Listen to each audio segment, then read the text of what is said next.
Controlli estivi a tappeto da parte della Guardia di Finanza di Vicenza in tutto il territorio provinciale, che da metà giugno ad oggi hanno visto impiegati 330 equipaggi nei vari servizi.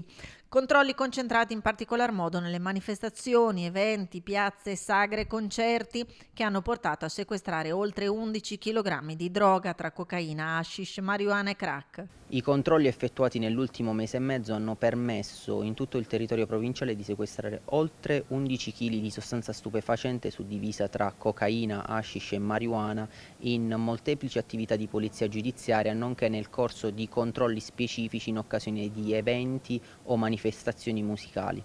24 gli interventi che hanno permesso di individuare una trentina di lavoratori in nero irregolari con multe per 100.000 euro a carico di 17 imprenditori. Nel corso di controlli finalizzati a valutare la posizione dei lavoratori presso numerose aziende e attività commerciali sono stati rilevati dai vari reparti territoriali oltre 30 lavoratori in nero, di cui 12 stranieri e 4 minori.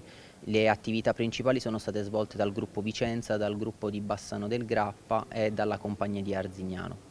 Centinaia gli interventi eseguiti, specie nelle località ad alta vocazione turistica come nelle città d'arte e nelle aree montane, rafforzando i settori tipicamente estivi, dalla lotta all'abusivismo commerciale al gioco illegale, alle truffe, alle irregolarità legate alla vendita di carburante, alla commercializzazione di prodotti non sicuri.